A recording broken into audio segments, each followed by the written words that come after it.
Di dalam pepatah Jawa ada suatu ungkapan yang mengatakan giri lusi jan motan keno ingino. Gunung, cacing tanah maupun manusia tidak boleh ada yang dihinakan.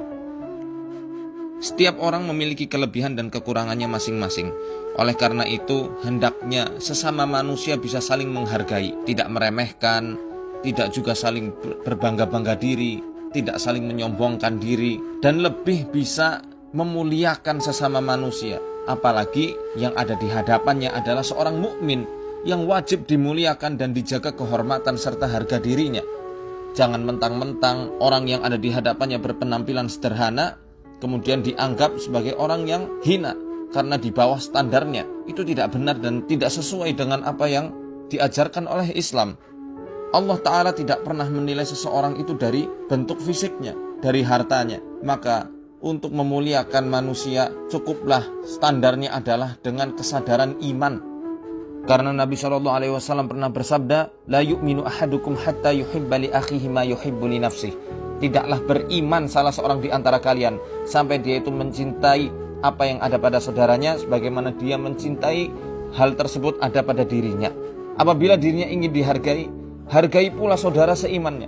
Apabila dirinya ingin disambut dengan ramah, maka sambutlah dengan ramah saudaranya. Apabila dirinya ingin dijamu, maka jamulah saudara seimannya.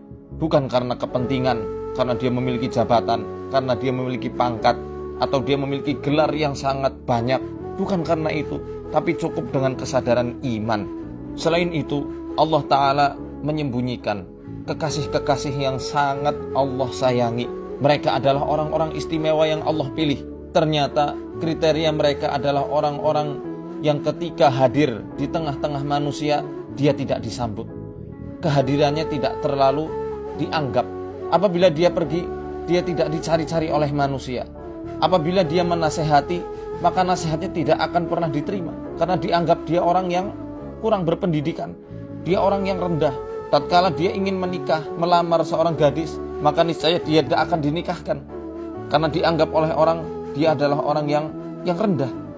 Tapi ternyata ketika dia berdoa sama Allah, dia bersumpah atas nama Allah, Allah sangat mendengarnya, bahkan langsung mengijabahi doanya. Rasulullah SAW dalam hadis yang diriwayatkan oleh Imam Muslim, beliau bersabda, "Rubba ash'atha madfu'i bil abwabi law aqsama 'ala Allahi la abarrah." Betapa banyak orang yang kusut rambutnya, dia tampak dihinakan dan diusir oleh orang-orang dari rumahnya. Law aqsama 'ala Allahi la abarrah. Apabila dia itu bersumpah atas nama Allah, niscaya sumpahnya akan betul-betul dikabulkan oleh Allah. Orang-orang lemah inilah yang kadang-kadang diremehkan oleh orang, dihinakan oleh orang. Mereka ini yang menjadi sumber-sumber pelita yang Allah tebarkan di seluruh penjuru bumi. Allah sangat mendengar ucapan mereka. Allah sangat mendengar sumpah-sumpah mereka. Apabila ada orang yang menyakiti hati mereka, Allah telah mengumumkan perang pada orang tersebut. Man adali waliyan faqad adantuhu bil harb. Barang siapa yang memusuhi waliku, barang siapa yang memusuhi kekasihku, maka sesungguhnya aku telah mengumumkan perang kepadanya. Siapakah yang bisa menang tatkala dia ditantang oleh Allah untuk berperang? Maka hati-hati. Jangan pernah ngeremehkan orang satupun. Kita tidak pernah tahu siapakah wali Allah yang ada di sekitaran kita. Jangan-jangan itu adalah karyawan kita. Jangan-jangan itu adalah pembantu-pembantu kita. Jangan-jangan itu adalah tetangga-tetangga kita yang sering diremehkan oleh orang lain karena pendidikannya yang gak pernah merasakan bangku kuliah. Bahkan SMA pun enggak, SMP pun tidak. Tapi ternyata dia adalah orang yang soleh, yang Allah ridhoi, yang ternyata namanya sangat harum semerbak di langit. Kita tidak pernah tahu. Dan tidak ada ruginya ketika kita memuliakan sesama manusia.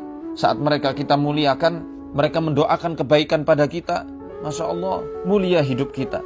Bukankah Nabi SAW bersabda, "Innama yansurullahu hadhil ummata bidha'ifiha bida'watihim wa salatihim wa ikhlasihim." Sesungguhnya Allah menolong umat ini dengan sebab-sebab orang yang lemah di antara mereka, yaitu dengan doa orang-orang yang lemah, salatnya orang-orang yang lemah, dan keikhlasannya orang-orang yang lemah, yakni orang yang miskin, orang yang fakir, anak yatim piatu, para janda, dan orang-orang lainnya yang dianggap lemah oleh kebanyakan manusia. Maka berbahagialah Anda yang tidak pernah membeda-bedakan manusia dari kedudukannya. Tatkala Anda membiasakan hal ini dan betul-betul bertemu kekasihnya Allah, jikalau Anda ingin mendapatkan pertolongan Allah, ditolong atas segala kebuntuan dalam urusan-urusan duniawi Anda, maka cintailah orang-orang yang miskin, muliakanlah orang-orang yang lemah. Niscaya pertolongan Allah begitu dekat dengan Anda, dan semua kesusahan pasti akan Allah angkat. Karena kita tidak pernah tahu doa siapa yang akan Allah kabulkan. Karena kita tidak pernah tahu di belahan bumi mana para kekasih Allah itu disembunyikan dalam rupa orang-orang yang lemah dan banyak diremehkan oleh orang. Muliakanlah manusia, maka Allah akan memuliakanmu.